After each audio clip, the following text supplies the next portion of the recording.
We're back from the dead, which isn't actually true because we haven't taken any breaks. We're alive and well. Shaman King. We're reading more Shaman King. It's another episode of the Nen Show Podcast. This is your host, Craftsdwarf, here with my co-host, Mathwiz. Say hello, Mathwiz. My throat was dead for the better part of the last, 2 weeks.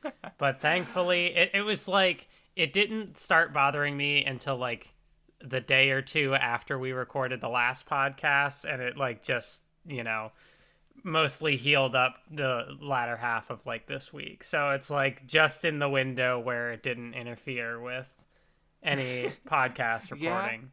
But I was in agony. That sucks. But I will say, because I've run into this multiple times when doing YouTube. I literally went on vacation and got sick, and I couldn't record my Wano video for weeks, even though it was scripted, right? Yeah. So I was even wondering, I mean, at least from Discord audio, you sound fine, which, maybe in your head you don't sound as normal, but, I don't know, at least for me, you sound fine, so you haven't run into that issue with, I can't record or talk things, so, yeah. Yeah, no, it wasn't even really a sinus thing. It was just some throat bacteria infection. Mm-hmm. It was I got sick one day and I'm okay, this is a normal cold. And then the next day I was maybe not. But what it didn't do was interfere with my ability to read Shaman King. Which is great. Yeah. So,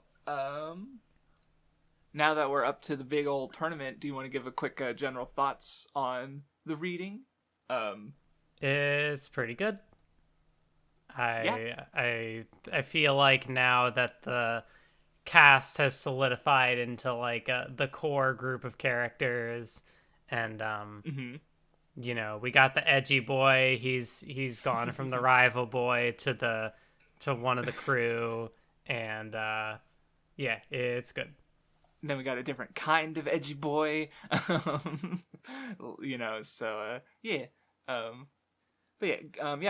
enjoyed the reading. It was neat. It was solid. Continuing on for Shaman King, and we'll talk about it. But not sure how to put it. But I guess it didn't make me love the series anymore or dislike it or anything. It's continuing to be a decent, fun read. So yeah. Yeah, I'd say that's fair. It doesn't feel like it's quite kicked into a higher gear, if that makes sense. But it's still holding strong. And I mean, compared to Reborn, consistency is nice, right? Because it's Reborn, had some pretty good highs and a lot of not highs. So,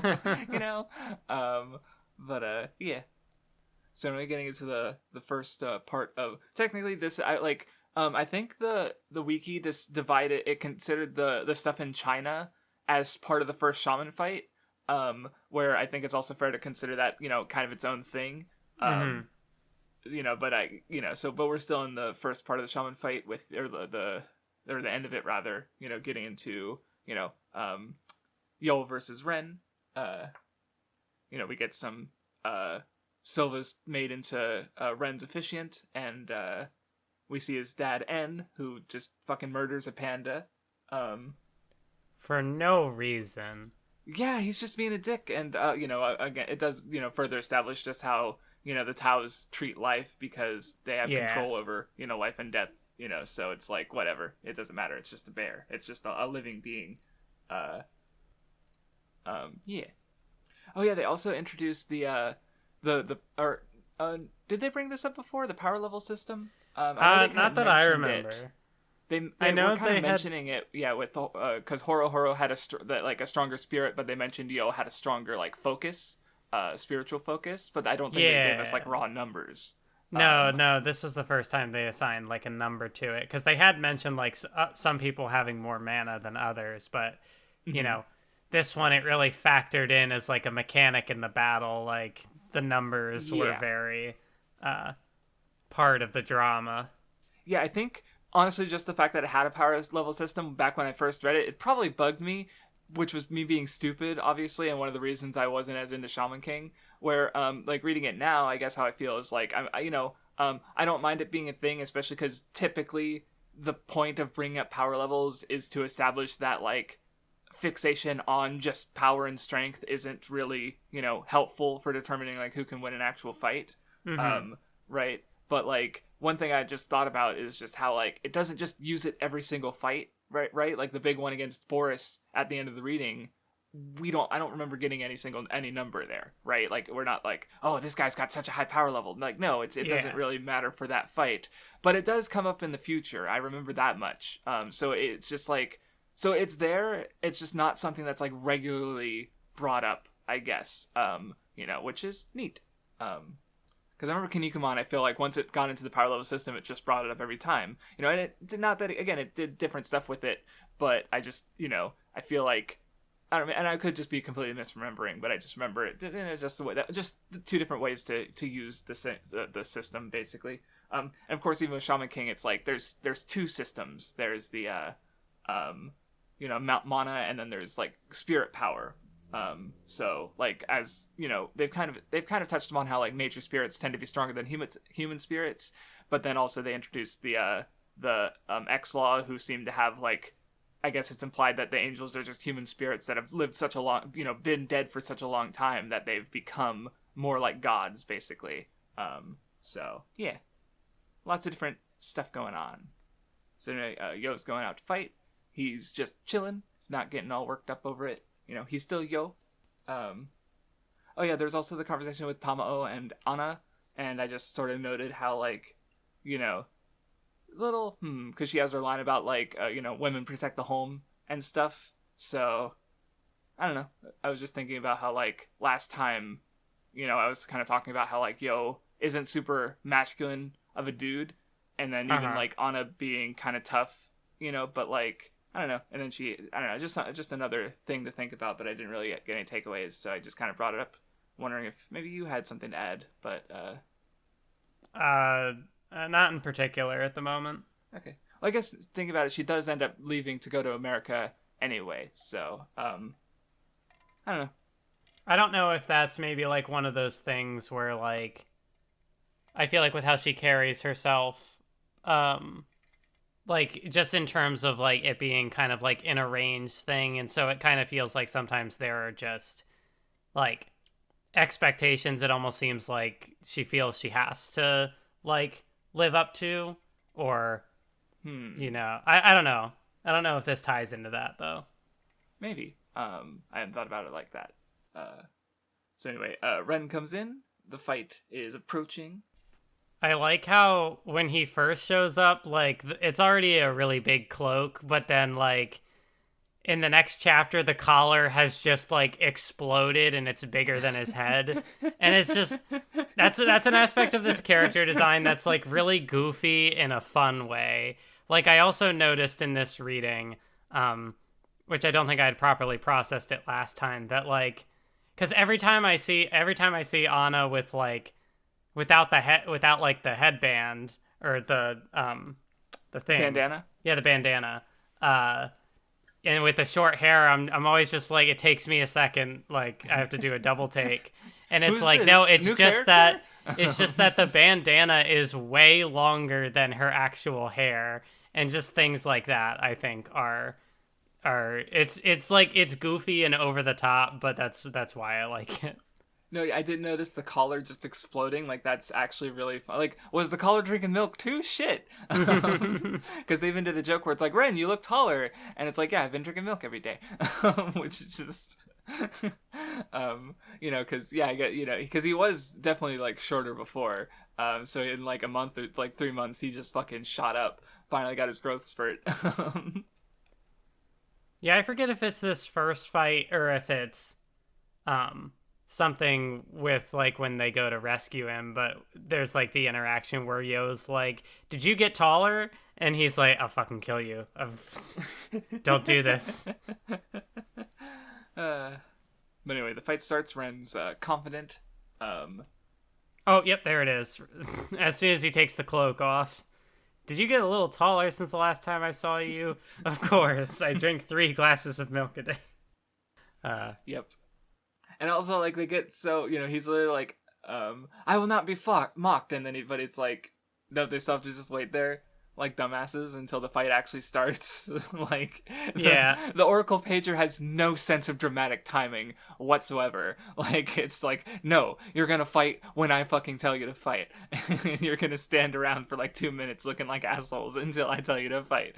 Like, I thought that was funny. Yeah.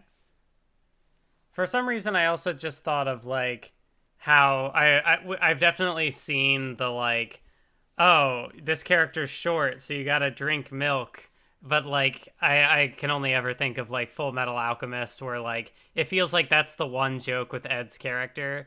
But with Ren, he's just like, there's a little more because he's just so edgy and over the top, and that is also part of the joke. Which juxtaposes exactly with him being short, because like, he's like, I'm small and unthreatening, but also very, very pissed off. So it's especially when he chills out of it, but he still has that to a degree. So yeah. Yeah, I feel like there are aspects of Yo and Ren's dynamic that feels kind of like Yusuke Hiei-esque, but like Yo and Yusuke are very different characters. Like, Yo is a lot more chill, and it feels like there's a little less of like the it's not that there's no banter, but it feels like with that other relationship there's a little more like, I don't want to say cynicism, but there's just something else to it that this is just, it feels a little more like maybe like one-sided, like with Yo it's kind of playful and Ren's just like always brooding. Mm-hmm. Yeah, that's fair. I feel like, oh no, it's been so long since I read the comments. I feel like someone might have brought that up, or at least, that kind of dynamic, but I don't remember who said it. Oh yeah, and someone else mentioned, who I also forget, I'm so sorry. I know the comments are there in the last episode. But, well, because I funny enough, before I read the comment, I actually reread one of my One Piece color walks, and one of the interviews, it was mentioned that, and yeah, someone in the comments brought up as well, that under the author of Rurouni Kenshin, Oda and Hiroyuki Takei were both assistants at the same time. So, which, I don't know, just made me realize, because I was talking about how I feel like the two manga are kind of like ideologically different in a number of ways, and I thought I was just like, I just think about One Piece all the time. I end up associating a lot of stories I read with One Piece. Like, it's probably just my fucking One Piece brain. But then it's like, no, they actually like were assistants at the same time to the same guy, and like they worked together on manga, and they talked a lot about manga, because Oda would mention that, like, oh yeah, we just go fucking talk about manga when we weren't drawing and working as assistants. So, they probably bounced ideas off of each other, and had their own ways of doing things, and made their own distinct manga. Yeah, I know that that comment also mentioned like American cartoons as kind of an influence as well, and like Ponchi and Conchi being like, yeah, which that was neat. I did not know about that. So yeah. But once I understood it, because I've never really seen Ren and Stimpy, but I know enough about it and the characters that like once the connection was made, I'm like, yep, I see it. But yeah, I generally, I like the fight and what it does, and how, like, again, because you have the, it uses the power levels, but it's more about how how they use their power, and also like especially confidence. Like, sort of the connection I made was sort of how Yo, he sort of becomes for Ren what Faust was for him, where someone who like, rattles him and challenges him and rattles him to the point that, he can't maintain his staying, to your own path and following your way, is kind of like the crux of the series in a sense. And, Ren has this confidence, his lineage, his nobility, and, Yo, tricks him and rattles that confidence and gives him doubt, and just is able to, overcome him with that. Yeah. I know, like, with the whole use of the mana and whatnot, I did like how, Ren's like, how did I not hit you? And he's like, no, you hit me a lot.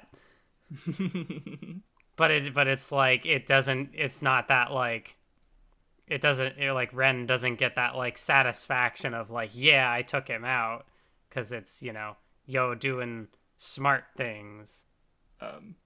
Yeah, and I he's also just, like the bit yeah. of like Manta just off to the side, like he's pointier than ever. Like the angrier he gets, the more his like hair spikes. Yeah, it's pretty funny. And I was also gonna say, you also have Yo, just like, him being this carefree, chill, casual dude, like continues to set Ren off more. Like, it's not like, oh, he becomes more hot-blooded like his foe. It's like, no, he's just gonna continue to be chill, but that pisses Ren off more. And because he's not responding to what Ren's doing at all. Like, Ren, it has all this power, and Yo's just like, like he's like, because he talks about like, oh, maybe learning what to do. Ren does what's Ren doing with the Oversoul and sprouting more of the body, and Yo's like, too much work. I'm just gonna keep doing my thing. Like, and then he does end up doing it anyway. But yeah, it's a pretty cool fight. Looking through to see if I have anything more to say. No, yeah, I think I'm. Oh no, wait, yeah. You also get while they're fighting, Jun is sort of talking about, because she already lost to Yo, and recognizing his ability to create something from nothing, and reasoning that maybe Ren's obsession with crushing Yo is also like a response to him and his circumstances and the ways they're different. But yeah, Ren loses and he accepts his loss cordially, which is, it basically chills him the fuck out, and he's able to, be a cool ally. But then of course there's also like, it's a draw. Like that's pretty funny where it's like, okay, I lose. And it's like, well, actually I lost too. It's like, wait, hold on. But since this is a draw, they both win. I also kind of like how, like, through this fight and then going into the next, like, the little rescue arc portion, like the whole thing with the yin and yang, and like, Yo is very chill and relaxed and like sympathetic to people, and Ren is very like hot-headed, but it's like, so they kind of balance each other out in that way. And they also talked about like, I mean, it comes up a lot more later in the reading, but like Yo not really treating people as inherently good or evil, just kind of like, so that like no one's beyond redemption, or like that sort of general thing. And it's like two sides of the same coin, stuff like that. Yeah, I was even just thinking about how, like, because it's brought up later how, like, every human has the potential to become a shaman, which, so if, Yo believes that every, one who can see ghosts has some good in them, then, in theory, every human has some good in them, which, yeah, it's like, that's complete opposite to Ren, who, at least started the series just hating humanity and wanting to, things to change.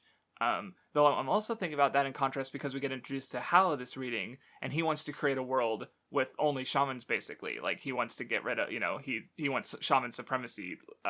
So, like, that sort of counters, I don't know, just, I see the ideological distinction there, and, but I really, we only get so much of that this reading, and I honestly don't remember as much from what comes after. I remember some things for sure, but, yeah. But anyway, they finish the fight. They have a little celebration party. They're just like, yeah, we're friends now. Which is, yep, it's good. His collar's back to normal. Until it's not. It definitely, like, in that one chapter, like, there's one shot where it puffs out again. But you know what? I like that it's not consistent. I think it's funny.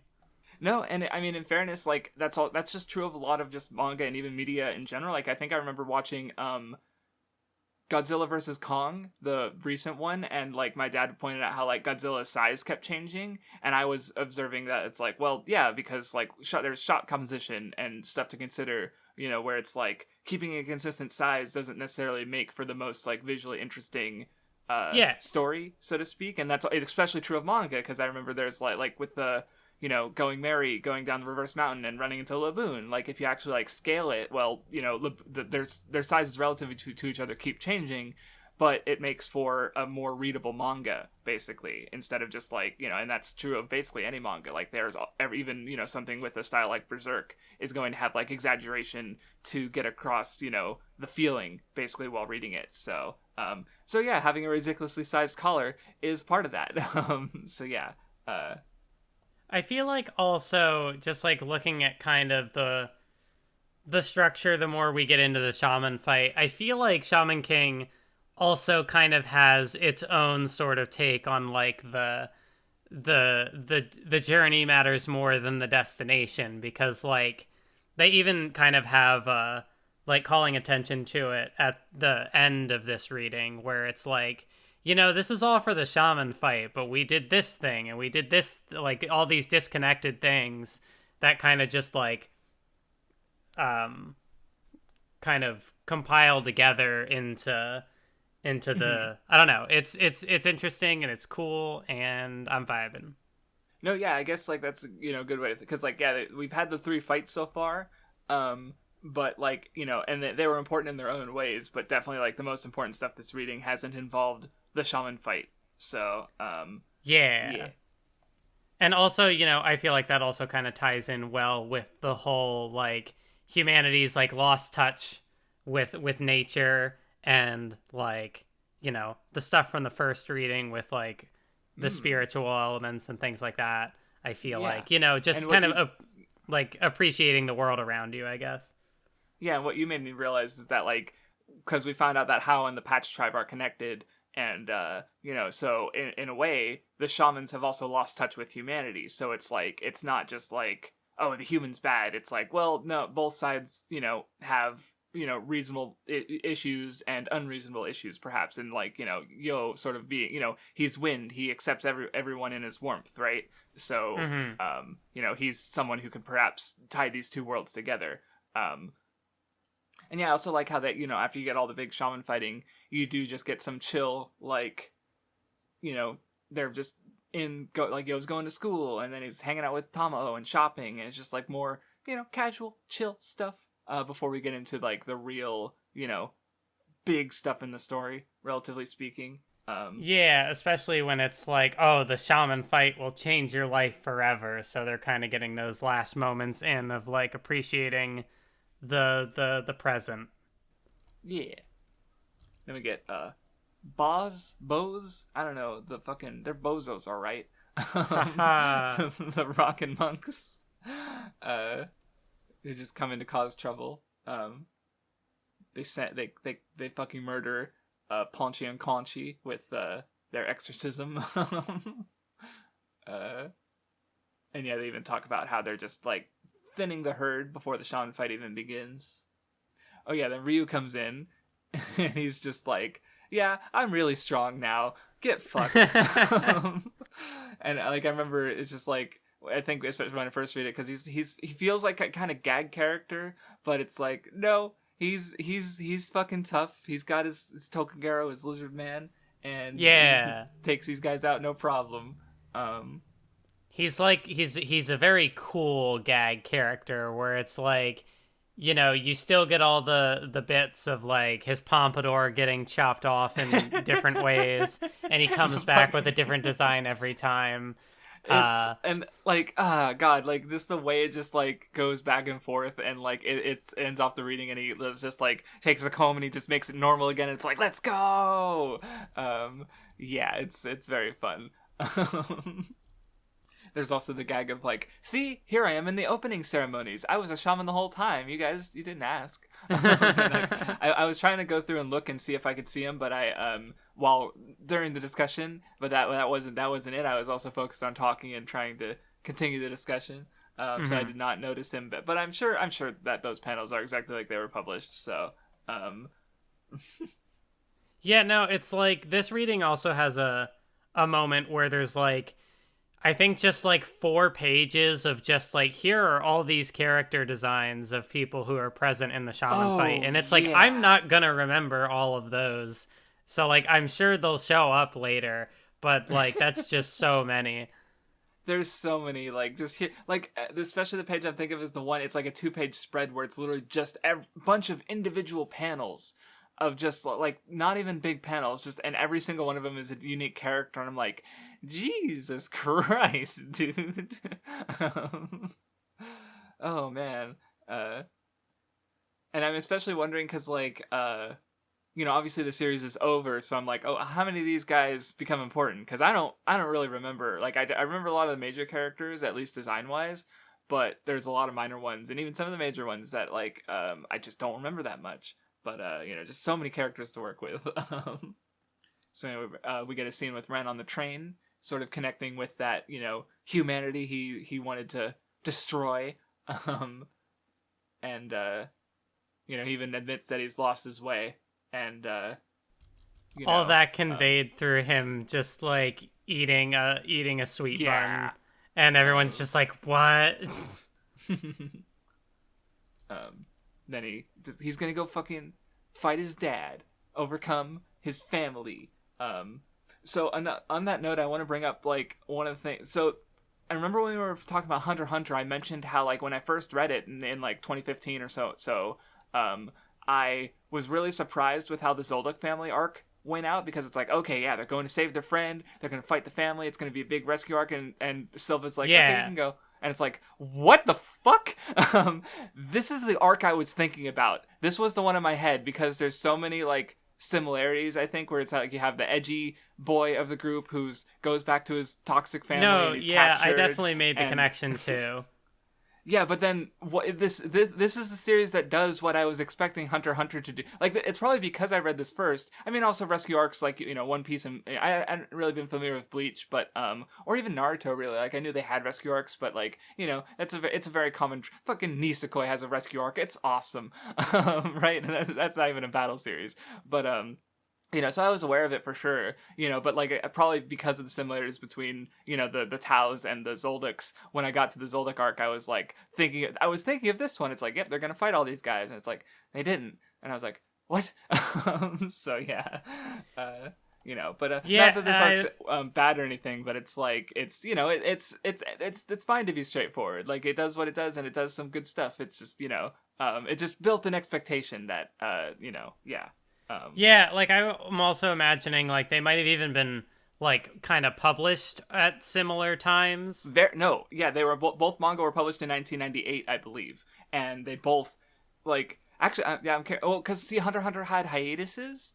So I don't know, like even from I think it happened earlier in the story, but like I don't know how the chapter numbers line up. But no, that would be interesting to see how close these arcs ran to each other, just out of curiosity, because I don't know, people definitely like, oh, this series is ripping off this series because of tropes that have existed. Like fucking, I remember when we were talking about Hunter x Hunter, and there was the someone brought up how Kurapika draws on a lot of ninja tropes, which people were commenting on, like, oh, Kurapika and Sasuke are so similar, but it's like, yeah, because they're both based on the same ninja tropes from these century-old stories, right?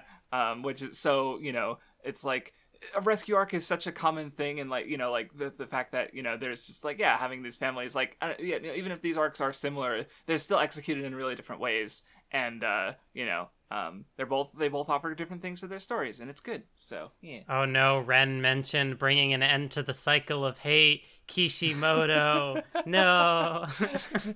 And he ripped off this entire arc for his whole series. How could he?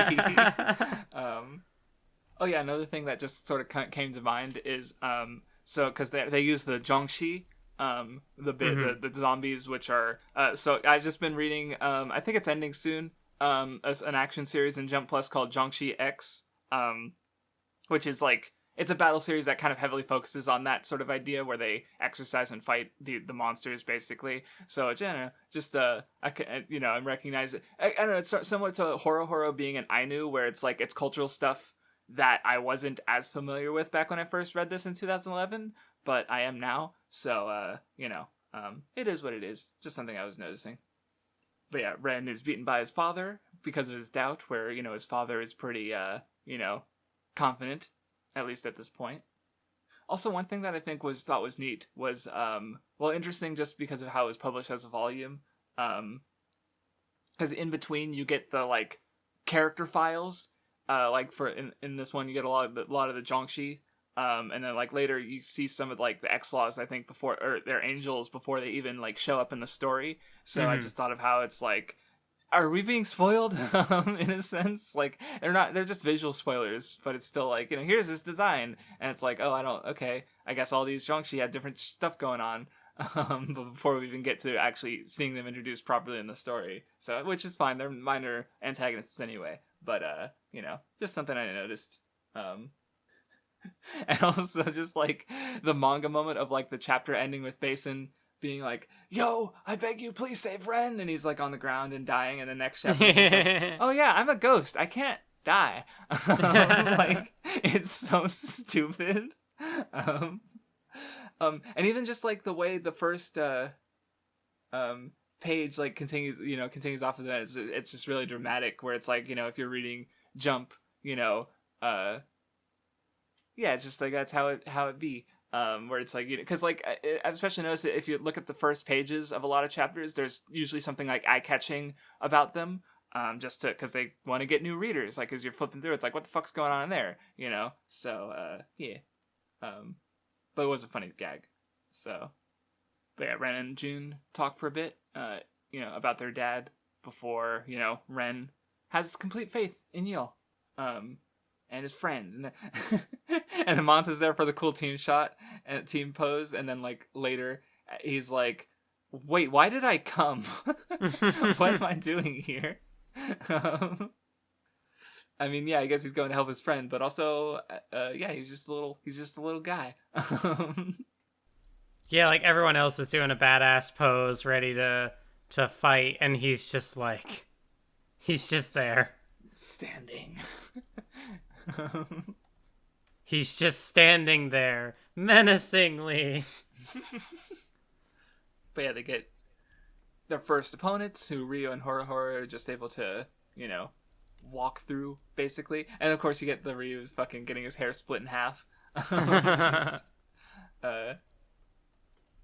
They rescue Ren, but of course, it's not that easy. They gotta take down En. Just they can't just leave.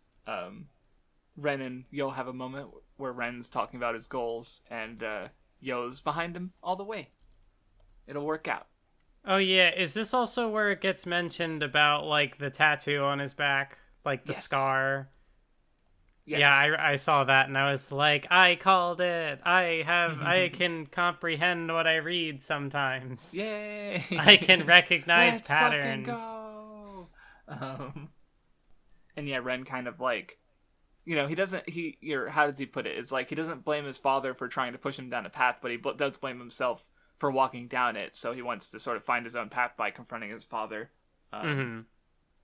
Yeah, and I also kind of liked how when he was on the train, he said something like, like, it's a shame that I didn't realize this before I killed all those people, and like not even my death could atone for that. So I'm just gonna do whatever I can while I'm alive to like, yeah, it's cool. Yeah. Oh yeah, and then he gets one of his lines at the end of this chapter, like they fight like the Torture Brothers, and he's like, "Excellent, I have no problem with torture as long as I'm the one doing it." Still edgy. And even his face at the end, like, "You've got guts, right, Basin?" And he's just like, I don't know, he's still got an edgy look on his face before they just ruin the Torture Brothers. And then also, I forgot to mention, because Lee Pyron got fucking like brutally like cut up, and then like later it's just like, yeah, I fixed him. He's already dead. I just fucking put him back together. Like, it's just kind of funny to have like sort of the manga death fake outs, but they're for characters who are already dead. So it's like, oh no. Which, again, it's not a trope I'm bothered by just because I'm so familiar with it at this point. And it's like, it's what, I understand why it occurs in a weekly manga, but it's also just like, they're already dead. You don't have to worry about it. So, yeah. Yeah, it is kind of interesting as well that they brought back Pyron's like master in this conflict, because it ties back into, how their family just kind of operates on, control and like not working in harmony with their spirits, but like commanding them. And so how the conflict with Pyron and June was kind of resolved, where the old man came in, but it was like a like a symbiotic sort of possession. And he was defeated there. He kind of comes around and defeats him in this one, where it's like it's not really him. It's just like a shell of the man. No, yeah, I was thinking, because I didn't think about it until you brought it up, but it's like, both conflicts involved June and Lee, but now the script is flipped, where before it's like she was just blindly following her family's ideals and not realizing what they were doing that was wrong because she hadn't questioned it or thought about it. And so Yol kind of brought in Shaman to like his spirit to challenge that and help Lee work past his desire for vengeance and stuff, and they've sort of formed a bond. But now you have Tao using Shaman's body because he's continuing to follow those ideals, but June's sort of grown past them and formed an actual bond with Lee, and so you have the student surpassing the master, his in a sense, and they win both June and Lee, I think. Yeah. Like, June has the cool line where it's like, heartless people don't deserve to live, and neither do soulless corpses. So it's just like, damn. But anyway, the guys go up to fight N, who's a mecha. Basically, he's an oversoul mech, because he keeps falling apart and just gets putting back together. And they have friendship, let's fucking go! Yeah, I like how this fight, because the arc kind of started with, like, your will mustn't waver, and, he's like, Ren's dad is like, you're still weak in mind and body, and he's like, yeah, no, I acknowledge that I was weak, but, like, that weakness and, like, that sort of, like, re-examining his perspective allowed him to become stronger. Yeah, no, like, he had his doubts for sure because he changed his path, but he can still be resolved on his current path even if it's not the one he was always on. And it's because of his friends that he's able to have that sort of like confidence again. And of course that shakes N, where it's, as I think his father comes in. Because, like, and the way, like, N sort of, like, has all the memorial tablets, like, he's literally carrying the weight of their whole legacy on his shoulders. And, he kind of can't stray from his path because it's like, well, then, what's been the point of all of this? And, but Ren was able to, and he was able to find his own strength and, give that doubt to, N. And it's like, yeah, let's go! Yeah, kind of a cool, like, it kind of feels like for, as much as this series is about, like, like kind of getting people back in touch with, like, nature and spirits and forgotten relics of the past and things like that, this conflict is kind of like, it almost feels like, they had this family tradition where, like, his father had been, like, holding on to all these souls from the past and, the cycle of hatred and stuff. And it's like, Ren wasn't beholden to that tradition or that way of living. So it's kind of like, it almost kind of feels like a,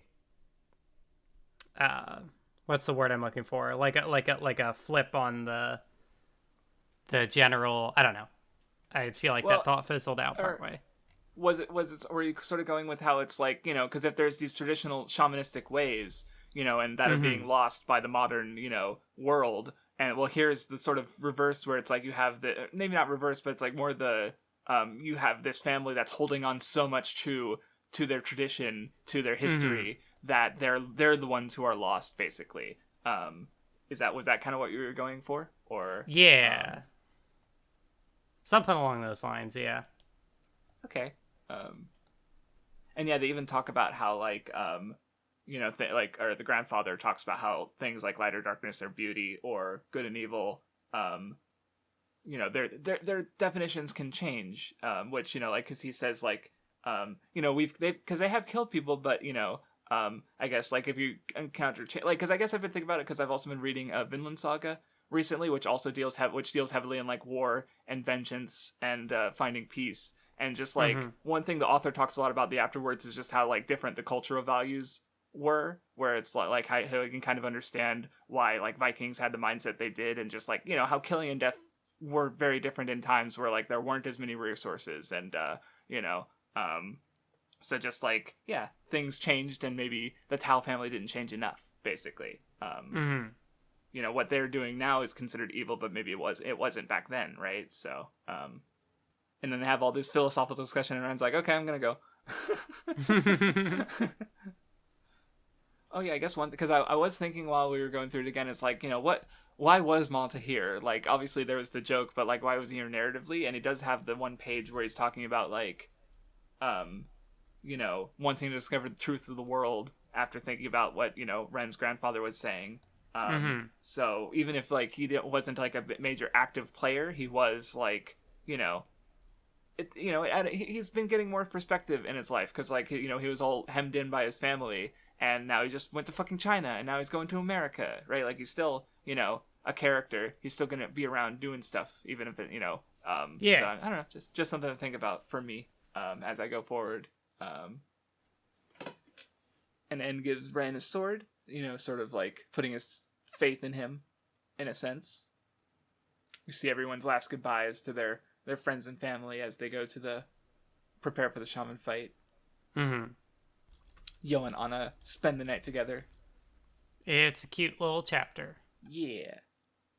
See, I definitely like, you know, because I feel like we've maybe talked about this with Reborn, maybe, but it's just like, because Modern Jump series, I feel they have to go so fast just to keep up with, like, I feel, you know, people's attention spans. And, you know, like, because I think I remember the first year, when I first really heard about that was Horikoshi, where with MHA, he just fucking went into it, like, boom. And that was his first, that was like his third series, and his first one that actually caught on. And I don't know if that's like a transition point, but I just definitely feel like, you know, these older series, they can just take time and just have these more chill chapters like that, where I feel like it's harder to get that in a modern series, because there's got, you know, a sense of like they have to be making progress at all times, in a sense. So yeah. Like, even the way One Piece has sort of shifted, where, you know, the modern chapters are just so dense, right? Which is part of it is, like, he's got health issues and he literally just wants to finish the series before he fucking dies. But, you know, it's still something that happens to fit with just modern Jump as well. So, you know, it is what it is. But, yeah. If there's the 2 pages of just, you know, just character designs, just little mugshots of all these silly guys and girls. Some of them we know, some of them we'll learn about, and some of them we don't. So, some of them I remember. Now I'm just trying to look through, like, how many of these did show up in this reading, and how many of them are just like, who is that? Oh, yep, there's Lyserg. And How. And I will say, just as, like, you know, a writer, I just like, you know, I mean, foreshadowing isn't just like people, you know, it's a storytelling thing. Like, it's all, you know, there's a satisfaction to me when I, like, slip details in that, like, become important later. Like, I love finding that shit in stories, like, especially One Piece, you know, I've mentioned a lot, where it's like the way I reacted when I first saw fucking Silver's Rayleigh, and then I went back to volume 3 and it's like, he was there 10 years ago, you know, just, I love that shit. So I like to put that in my stories as well. So it's just like, and of course, even if it's not like maybe there's characters designs in here that Takei didn't know were going to be important, but did, you know, it goes both ways. But it's just like, and there's still like there's some of the girls I think that were in like the first color spread on chapter 1 that still haven't, like, they're in House Gang, but we still don't know shit about them. So it's like, well, you know, just, I don't know, it's interesting to just, yeah, lots of characters. He looked a little like Silva and a little like me too. Fuck. There we see. There's an example where the author's just placing, because I didn't actually pick up on that line, because I knew of Howe's connection to, I remember it because, I mean, especially if you go to fucking Mal and like, oh, I'm just gonna glance at the character Asakura Howe. What? Like, you can't, fuck, you know, like, I knew about it, of course, but I did forget that he's also connected to the Silva, or the Patch as well. So, and yeah, I didn't notice that line either. Or I didn't notice that line until you brought it up, and I was like, oh, fuck. Cheeky bastard. But There were Hao a couple. comes in, or go on. Oh wait, no, I'm a little ahead. Go ahead. No, I was just gonna say he's such a dick because he fucking just attacks Horo Horo out of nowhere, and he's just like, yeah, I'm way stronger than all of you. And also remarks that he wants Yo to serve him. What were you gonna say? Oh, I was like a chapter ahead. That's fine. I'm caught up. Oh, I was there were some gags in the plane chapter that I liked. Like after they have that scuffle with Hao and they see that he's on the plane with them and he waves and Yo waves back, and I like how Ren doesn't even have a reaction. He just like is just covering his face with his hand in the background, and you see like the little squiggle. Like you get the over the top reaction from Horo Horo, but then it's also just like Ren just being more subdued is really funny. Yeah. And yeah, there's an immediate follow up joke after that where like Yo's like oh, facing backwards makes me feel sick. Is there a doctor on board? And it's just Faust. That was the one I was gonna bring up because it's just so funny. Like they just look at each other and then it just cuts to a different scene entirely, and it's great. Suddenly I'm not so sick. Anyway, they announced the next phase of the Shaman fight, another preliminary of sorts, where they just like, okay, we're just gonna drop you all from air plane altitude. You have 3 months. Good luck. Yeah. So. And I like when they're falling that you get the interactions with like Hao's group, but then you also have Faust just kind of falling through do you have anything to save yourself? And he's like, no, I'm just gonna hit the ground and I'm gonna sew myself back up. And of course you also have sort of more addition to like Yo being carefree, where it's like Horo Horo's panicking and Yo's just slaps him and he's just like, this is when we're supposed to be calm so we can make rational decisions, and especially because you have Hao like trying to fuck with Horo Horo and get under his skin, and like it even ties to the Oversoul, where they have to have a good confidence and powerful imagery, and basically Yo's ideals and his just sort of general attitude are kind of perfectly fit for being a shaman, basically. So yeah. And I like the bonus chapter where Monta's alone and he's sad because he's thinking about his friends that are gone, and then he just sees them on TV fucking being horrible, just causing havoc in America. It's a good little chapter. Oh yeah, and then I also guess since this is the release we're reading, you have the remix chapters. Well, there's one with comedy one with Ren basically asking for a kid's meal but in a fancy way. Yeah. And then you have Hal just dropping oh yeah, I'm excited to see my brother, before it's properly like brought up in the manga, I guess. So it's like, oh, okay. Yeah. Oh man, we haven't been to America on the Nen Show in a while. Not since Kinnikuman. So. I really appreciated just some of the scenery, they like catch a ride and then they just go by a sign that's just like Jesus saves. Yeah, it's just like, which I don't know if that's a localization or if that's just how it was drawn. I mean, yeah, it could be changed, but I would also, it seems reasonable as to something that would be included, because like that's also something you'd reasonably find in this region of America. Yeah, just because it's just like it's it's I get it. And they stop by a noble gas station. Oh yeah, and even just outright say it's like, yeah, the patch seem kind of evil. So kind of starting off with that like throwing potential, what we know into, disarray, basically, before they fully explore it with Lily Rara, that's her name.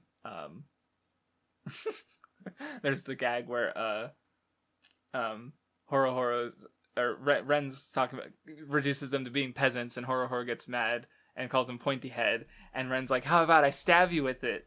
Like, if he actually weaponizes his hair in a fight, 10 out of 10. Like a serious fight and he just stabs someone with his hair. Let's fucking go. But yeah, Lily Rara confronts, or when they bump into her because they're trying to find someone who knows where the patch is, and she's like, nah, you fuckers are with the patch tribe, so y'all are shit. Not her my words, not hers, but and yeah, her ability literally, like, I don't know, because like she's clearly trapped in her fucking grief, and she puts the pain onto her opponents basically, and it does work. Like, she ends up like reaching out, reaching through to them and getting them to understand her perspective, because they're also not exactly the shamans that maybe are, they're not disassociated from the rest of the world, so yeah. But yeah, then we get the flashback how of the past was similar to looked like Silva. He calls them all inconsequential before destroying the tribe. Oh yeah, but then Horo Horo, staying true to his dream, gets through to her, and she's like, hey, you guys are different. There's the gag where it's like, I'd never laughed so hard in my life, and she just looks like shit. She's just so gloomy. And then Hal fucking kills her because he's a piece of shit. Oh yeah, I guess I also didn't think about it, but like, because Hal has reincarnated himself, but he burns away their souls, so presumably like they can't do that anymore. So he's just, he wants to be Shaman King, but he's also just a destroyer basically. So maybe not the best Shaman King candidate. Oh yeah, they talk about leaders, and it's like, well, Yo's the only actual choice. So, and then we get introduced to Lyzurg, a new boy, new major character. Did you have any thoughts on Lyzurg? Gender. I mean, I did like, because I was already thinking about Hunter x Hunter because of the Tao bit, but then they introduced like a light-haired boy with a chain, and I'm like, oh, and he's seeking vengeance, and it's like, oh, so, yeah. Oh yeah, and I guess also feminine in appearance that comes up with Karapika as well. Yeah, like I had been thinking like, when it was like just the four of them before, I was like, oh, this crew has kind of like the main four in Yu Yu Hakusho vibes, but just replace Kurama with a little gremlin boy, and then like the next chapter, the gender character showed up, and it's like, oh, that's funny. There it is. Yeah. But yeah, I thought it was interesting the way the fight sort of goes, because it looks like at first he trounces Horo Horo and Ren, and it's like, oh man, he's really strong. But then Yo's like, nah, they must have let down their guards or something, because he's trapped in his past. He's got all his grief, like we see his flashback where Hal fucking took everything from him, and so he's fighting these characters that have nothing to do with Hal. But like his vision's in the wrong place basically. So and yeah, it also gives him stuff to like Ren's already got a lot of his shit sorted out with his family and stuff, but Lyzurg is hanging around with the group, but he very much doesn't have his shit sorted out. So yeah. Mm-hmm. I also like how British he is. He's a detective. He has an attack where he just makes a giant Big Ben out of a fucking wire, and it's like, and I think some of the lines he has, they even make it. Just some of his dialogue, he has some inflections or phrasings here and there that it's like, yeah, it's funny. And I also like the gag because, did you have any more to say about the Lyzurg fight? Not really. Okay, because I was moving on when they go to the hospital afterwards, and this is like the second time it's happened at least, but like Horo Horo's getting hot-blooded while he's being treated by the doctor, and his blood's fucking spewing everywhere. And it's just like because we also had it back with in the Faust fight with Monta having his chest cut open and being the straight man to Anna's bullshit and just like dying basically. Just like, I don't know, that kind of like so committed to fucking reacting to something that they're fucking dying is yeah, there had even I think Yo had made a remark that like, Horo Horo is kind of turning into Manta before like he kind of gets his own conflict. Every group needs a straight man, just to, loudly react to something. But yeah, Lyserg, is prepared to go out on his own, but hey, they also have beef with Hao, so he just ends up like he's just chilling there in the middle, like quiet, while everyone else is just eating. But yeah, so Yo's dad reports to his grandfather, and then he takes Anna to explain some shit about Hao, and yeah, they talk about how he's a product from the Asakura bloodline, who's reincarnated himself, which also just kind of like, because you got a lot of like antagonists in shonen series, like major antagonists who are like parent or father figures, and so it's like, oh yeah, this character who's like the most notable antagonist so far, at least as far as like seeming like a big fucking deal, he's also literally like Yo's great ex grandfather basically. Mm-hmm. So there it is. There's your evil parent father figure to surmount basically. So yeah. But he's also connected to the patch, so he's also like a systemic evil. So it's like it's just doing the thing, and it's great. So, but yeah, it's also funny that like because they have the translation note mentions that the Senji Ryaketsu is like a notable onmyoji book. But like it's called Ultra. Like, what was the original? Like, I don't, it's just funny to me that if in original Japanese it's ultra in katakana, basically like just the English word, like that's just funny to me because it's like ancient Japanese book is also called Ultra in English, and it's like, hold on, something's not right. I don't know what it's actually called, but I just thought that was funny. And then Anna continues to be the strongest, where Hao's familiars come out. And she just like, okay, I'm just going to use these awesome fucking beads to just instantly take them out. And grandfather's like, how the fuck did you do that? And she's like, I'm the wife of the future Shaman King. What do you want from me? And like we even see fucking Hao, who's kind of like this insurmountable presence so far. And he's just fucking bleeding because of Anna. It's like, goddamn. So yeah, Anna's drunk. And then when it's like, take this book to Yo, and she's like, sounds like a pain. Please. Okay, fine. And then she just takes off. It's so funny. Like, she's just so like, I'm not gonna do it. I don't care. Literally 3 panels later, she is going as fast as she fucking can to get to Yo. She's so good. Yeah. Oh, yeah, and then it cuts to Yo, and he's like, there's a holy terror coming this way. I felt something like this before. Oh yeah, then we get Horo Horo's little arc, where he thought Lyserg's spirit was cute, Morphea, and Koro gets jealous and runs away. So Horo Horo just eats shit in the floor, ended up falling off a fucking cliff. Rip Bozo. But then yeah, I do really like this little arc that we get with him and Bluebell, I think, the ranger lady, and because it's kind of neat because it's like him discussing more of his like Ainu ideals in this context, with someone who had a tie to nature that didn't quite work out. Like it's like, oh no, this bear was hurt by humans, and it's like, well, he was also covered in the human scent from the birth, so it's like he was always kind of like distanced from nature, Yeah, I guess I didn't think about it in regards to like the conflict with shamans that I was, and just like how they relate to nature and stuff, with the changing times, but no, it really fits that pretty well. Yeah, I was surprised that I liked this conflict as much because like when it initially started, it's like because Horo Horo wasn't like one of my favorite characters, but this arc did a lot for him, I think.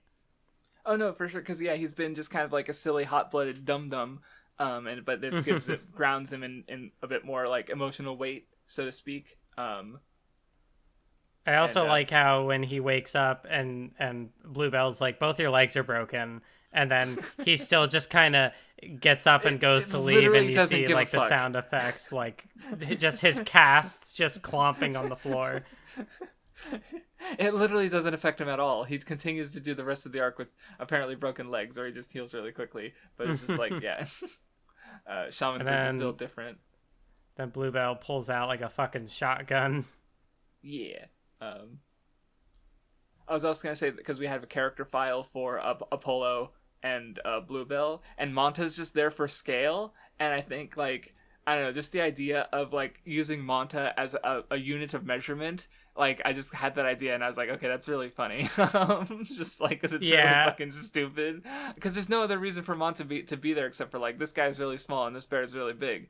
So we're going to show you how big this bear is, because, yeah, and it's just a little visual gag. But it's just, like, look at him, he's just a little small boy over there. Yeah, I like how Horo Horo comes out to confront this bear, and then just, like, drops down like an offering of sake and is like, have a drink with me. It's so cool. Yeah, no, he's just like, because he's respectful for nature, and he's just like, you know, he meets the bear and tries to, you know, help it, and gets the shit kicked out of him, but, you know, he doesn't fight or overcome nature. He just tries to, you know, work with it. But at the end of the day, you know, in this world, like, it's the strongest who win out, and that's the hunters. So Apollo fucking dies, and yeah. I also like the gag where he mentions like that he can, you know, animals can understand, like he can talk, and then like Apollo just there's like a slapstick, like he just swats him. Yes, I understand how animals feel, and it's like boom, and he beats the shit out of him. Yeah. Yeah, no, the like page turn though, where it's like where you just see the fucking rifle blast and the dead bear. Yeah. It's like, oh fuck. Right, and then especially like because, you know, at first, you know, because he even talks like, you know, death is natural. But what pisses him off more, you know, almost more so than the death, is that the hunters don't respect it, right? Like they're just gonna leave the dead body and not, you know, do anything with it. Like it doesn't matter to them because they were only doing it for sport, you know. So it's like they don't have respect for death or life even. So yeah, no, it was interesting that it's like, you know, after they shot him, he's just like, well, you better take this bear, you know, that like, yeah, you know, the death being of use, or, you know, for a reason. And nope, they're just poachers. Yeah. And and then the panel of like them shooting him, and like the ice comes out to block it. God, and like, yeah, the way it kind of works out, where him sort of like, you know, discovering his ideals again, and sort of like, and it's also like, you know, because like he has such a simple dream, but it's like, you know, even something as simple as is just, or, you know, him also maintaining his ideals in this world isn't so difficult, but that he does, you know, Kororo comes back to him and is able to, she's literally like, she's the reason he's able to use his ice powers again, and so she basically saves his life. So yeah, but it's like, it doesn't, still a tragic end for the arc, you know, just because, like, you know, Apollo's still dead, and like, it's so sad, he says. So yeah, it was good. This might be my favorite part of the reading, actually. Except for maybe no, there was some good stuff, and it's harder than I thought. Never mind. But it was still good. The next chapter where he comes back to the group, and there's just like a panel of Ren beating the shit out of him in the like back seat of a car or a bus or whatever, and he's like, it's weird, but I don't mind, and then he just keeps hitting him. Yeah, no, they're like casual, or yeah, it's I just hate how he's smug, and it's like, yeah, whatever, like he's just really chill with getting it. It's just, yeah, it's funny. I didn't even pick up on that, or really linger on it, rather. Then they go to the ancient mesa, and it's full of tourists. Then we get the last fight of the arc, where they run into Hao's goons. So yeah, we got Boris and Blomero, the vampire, and the vampire hunter. There's some silly ass gags, like, that guy looks more like Dracula than you. It's just like, what? And then the panels where he's just like dramatically like agonizing. He's such a drama queen. Yeah, and then he just kills him. Like there, that clears up the confusion. Right? Okay, I thought I was gonna sneeze for a second, but I'm good. But anyway, Ryu starts overpowering him like immediately. And he gets his pompadour back, and it's like, let's go! And yeah, they also sort of like, I like the way they sort of reframe, or, go into like Ryu having his oversoul and stuff, where it's, Susanoo / Orochi inspired, which is neat. Like, and that, like, the whole Ryu flashback is good, with him sort of like becoming a shaman, by overcoming and, connecting with Tokagero, is good. And yeah, we sort of see in Boris's backstory, like his family was just persecuted, and so that's part of why he wants, like, he rejects humanity, so he joins Hao to establish shaman supremacy, basically. But I guess Hao is also not one to avoid murder, and it's probably just like it's just flipping the script. It's just still doing the same thing, basically.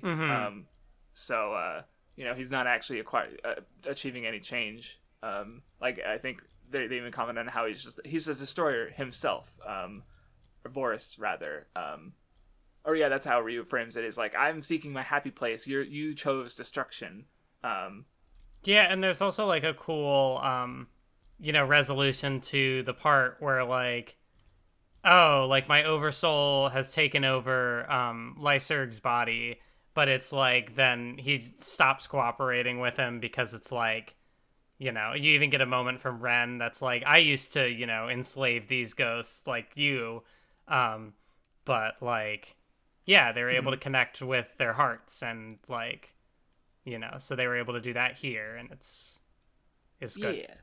Yeah, we get the Ryu flashback I mentioned with him, never giving up, and having his persistence to go through with being a shaman, again helping Tokagero to find something to strive for as well. And I also like where he mentions how he like admires Yo and wants to be like him, which is like, yeah, that's good. And then another antagonist group shows up and kills him. Yep. Well, but I mean, it's like antagonistic to the group, but it's also like, it's kind of it kind of feels like the yin and yang, good and evil sort of thing, where it's like there's Hao's group, which is clearly like, wanting destruction. There's this group, which is, much more like justice and order. And then it's like Yo's group is kind of like in the middle of that. Right. Like the X-Laws are definitely like, they're against Hao, but also ideologically they're against Yo as well, because they're perfectly fine with just killing people, where Yo wants to try and like reach out to them and help them, which there's no chance for that if they're dead. So, and then you also have even like Lyserg isn't really, like, even if he's with Yo, he still ultimately like kind of agrees with the X-Laws. Like, he talks about how like, yeah, Boris is just a murderer. I'm on a quest for vengeance against Hao for murder. So it's like he understands. Like, he's the same way basically. Yeah, so it's like he's part of the group, but he's not really like ideologically, in the group, or he's still kind of the odd one out. And it's like, is he gonna turn on them at some point? How's that character gonna go? Yeah. Definitely still more of an arc to go through there, it seems. For sure. Oh yeah, and I even like the little kind of interaction they have where Yo's like, I'm on nobody's side, and I forget the character's name, but he's like, Marco, wouldn't eliminating evil make life easier? But yeah, he's like, no. Yeah, I mean, and considering like, Ren talked about the cycle of hatred, it's like, it's also reasonable that Marco's actions are also going to breed more hatred and resentment more towards him, that ultimately where Yo will like, chill out and or chill people out, and Yo's ideals are basically the way to that, presumably, they're good because he's definitely like already got shit figured out in a sense. He just needs to find the strength to actualize it. He's like, you're no better than Hao, and Marco's like, this motherfucker. Yep. doesn't even have any, like, he's just mad that, he's just sees it as an insult, but is Yo wrong though? But I guess at the same time it is Yo's sword is the one that breaks, so yeah. Yeah, and then his sword breaks and Yo's just kind of like, shit, what now? Yep. Like, he's very nonchalant about it. He's like, well, I lost. That sucks. Mm-hmm. Should figure this out. Yep.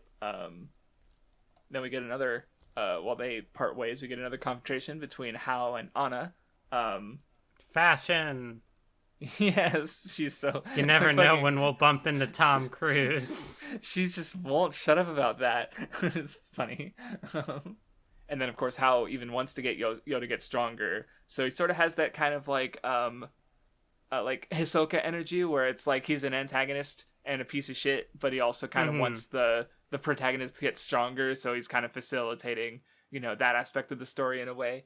Then you also have Anna giving Hao one of her trademark slaps. Yeah. Stops it. Oh, he blocked it. I still have a left hand. The phantom left. But yeah, they grab Bill, one of Hao's minions, and they try to keep him alive the best they can, and he ends up helping them get to the Patch Village, or guiding the way, basically. Then we basically get, I don't think, maybe we could have read another chapter or two, but they're basically to the Patch Village. The Great Spirit's blessing is coming, and the Shaman fight second round's about to begin. We got a lot of stuff set up. It's definitely very much a transitionary arc, setting up a lot of stuff, and it was neat. But we'll get to the real, we're getting into the real meat of the story next time with the first half of the longest arc in the series. See, it is interesting because, like, it's like long arcs, but within those arcs are kind of like, they're broken up into little smaller story chunks. Mm-hmm. Yeah. So anyway, next time we are reading chapters 108 to 177, so it is a bit of a meatier reading, like about 20 chapters or so more than this one. Also, unfortunately, it ends partway through a volume, because I was going to say it's really convenient for this for these two episodes where it's like we read 6 volumes exactly, and then we read another 6 volumes exactly. That doesn't happen on the Nen Show. That is terrifying to me. Like not just having one reading be complete volume to complete volume, but 2 in a row, like wild. So yeah, thank you very much for listening, and we will see you next time. Have a good one.